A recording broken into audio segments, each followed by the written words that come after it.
Okay, Sarah Palin. I don't have to say anything else. Well, I don't either. You know, she's got a show on the Learning Channel.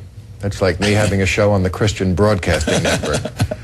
I think she's going to run for president, for one. Could win if there's enough candidates. Well, I don't know about that. Could win the nomination. I cannot wait to see the Republican debates in 2012. When you think about who is going to be on that panel, Sarah Palin, Newt Gingrich, Haley Barbour, John Bolton, Tim Pawlenty, Mitt Romney.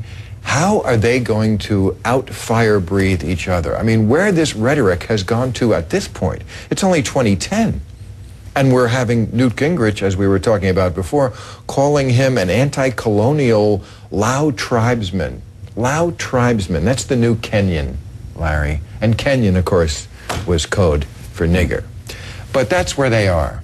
They can't say it out loud, but that's where this whole campaign is going to be. You asked about racism? It's all about racism. They cannot fathom this idea that there is a black president, and that's what they are going to fight about. The other thing about Sarah Palin is that if you read that Vanity Fair article this month, if you read the Newsweek cover story a few months ago where she was praying on the cover, she's a true religious nut. I know people are saying, oh, there goes Bill Maher. He's always talking about religion. Well, read the article. Read about her. There's a part where it says they were giving her books to study up on.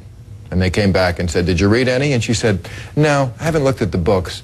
I'm just reading the emails from my prayer warriors. Prayer warriors. These are people, and she's one of them, who believe there are demons in the world. Everything in her worldview is about demons or angels. People who are with us and people who are against us. You know, when liberals say things like, well, when you fight the mosque, building the mosque in New York, you're just encouraging a war with Islam. They don't understand. People like Sarah Palin want a war with Islam. That's what it says in the Bible. Bring it on. Let's get it over with. So that's who could be running our country in 4 years, too. I mean, this is a really fascinating time because, again, we live in these two different realities. I don't think it's ever been like this. I know there's always been shall we say, passionate divide in American politics. But I don't think there's ever been a time when the two sides just have two different sets of reality. I mean, if more than half the Republicans think that Obama is trying to impose Sharia law on the United States of America, that's not something you can argue about.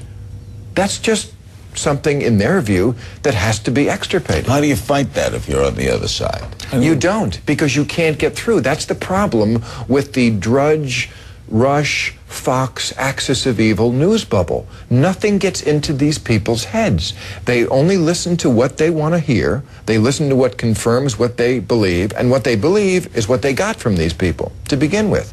You know, when Glenn Beck had his big rally on the Mall, he said something like, he at one point said, today I was holding George Washington's inaugural in my hand.